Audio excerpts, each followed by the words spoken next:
Hello, আসসালামু আলাইকুম। Welcome to Maisha's mini blog. কেমন আছেন সবাই? কি সুন্দর ওয়েদার আজকে।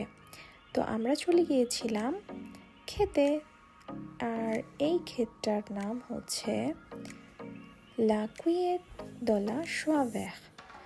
আমরা ম্যাপ দেখছিলাম যে ক্ষেতটার কোন দিকে কি আছে, দেখে তারপর আমরা রওনা করলাম। ক্ষেতের ভিতরে ঢুকে শুরুতেই আমরা টমেটোর দিকে চলে গেলাম। আমরা আসলে সিজনের একটু আগেই চলে গিয়েছিলাম, সেই জন্য বেশিরভাগ টমেটোগুলোই কেমন কাঁচা কাঁচা টাইপ ছিল। তার মধ্যে থেকে খুঁজে খুঁজে আমরা কিছু লাল টাইপ টমেটো নিয়ে আসছি। তো আমি যেটা ধরেছিলাম সেটা আমি ছিঁড়তে পারিনি, ওটা দেখতে সুন্দর ছিল না। যাই হোক, টমেটো নেওয়া শেষ করে আমরা আবারও রওনা করলাম। ফ্রান্সে এরকম বিশাল জায়গা জুড়ে অনেক ক্ষেত রয়েছে। অন্যের খেতে ঢুকে সবজি, ফ্রুটস এগুলো নিয়ে আসার মজাটাই আলাদা। তাই বলে আবার ভাববেন না যে এগুলো ফ্রি। এগুলো কিন্তু আমাদের নিজেরা ছিঁড়ে ঠিকই আনা যায়, বাট আনার সময় পে করে আনতে হয়। আর যেগুলো দেখতে পাচ্ছেন এগুলো হচ্ছে সালাদ পাতা, সালাদের মধ্যে দিয়ে খাওয়ার জন্য। আর আমার বাবা জানতো খোলামেলা পরিবেশ পেয়ে ভীষণ খুশি। সে যে কোথায় কোথায় চলে যাচ্ছিল তাকে আমার খুঁজে খুঁজে নিতে হচ্ছিল একটু পরপর। তো বেসিক্যালি আমরা স্ট্রবেরির জন্য গিয়েছিলাম, স্ট্রবেরি ছিল না। তো সামনে যা পেলাম তাই ছিঁড়ে দেখছিলাম, খেয়েও দেখছিলাম টেস্টটা কেমন। তো এই ফলটার নাম হচ্ছে লা গ্রোসেই। রেড কারেন্ট হলো একটি গোলাপি লাল বেরি, এটি গুজবেরির ফল। তো যাই হোক, এটা টেস্টটা একটু টকটক টাইপের ছিল, বেশি একটা ভালো লাগেনি। তারপরে আমি আবার চলে গেলাম অন্য ক্ষেতের ভিতরে।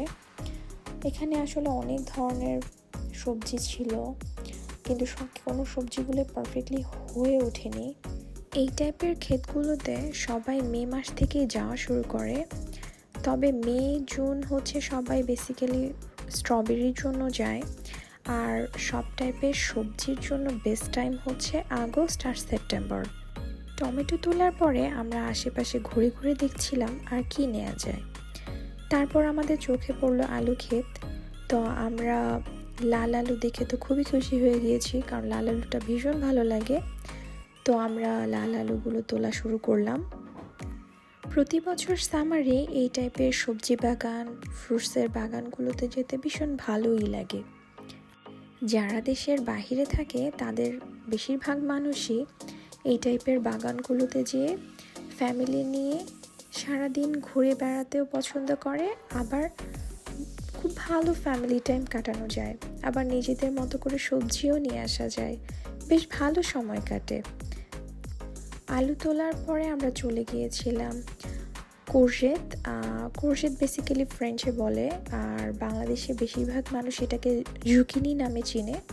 তো আমরা কিছু জুকিনি খেতে গিয়ে জুকিনিও তুলে ফেলেছিলাম। আমরা ঘুরে ঘুরে যখন দেখি আর কিছুই তেমন নেয়ার ছিল না, তারপরে আমরা ব্যাক করতে শুরু করলাম। তো ব্যাক করার সময় ডেফিনেটলি এগুলো আমাদেরকে পে করতে হবে। তো আমরা চলে গেলাম পে করার জন্য। এখানে ওদের সবজি থেকে ওদের অনেক কালেকশানে অনেক কিছু ছিল বিক্রি করার জন্য। এটা ওদের কাইন্ড অফ সুপার শপের মতো, বাট এখানে বেশিরভাগ সবজি এই ক্ষেতটার থেকেই নেওয়া। আমাদের ওঠানো সবজিগুলো আমরা দিয়ে দিলাম ওজন করার জন্য। ওজন করা হলে পেমেন্ট ক্লিয়ার করে আমরা বের হয়ে গেলাম।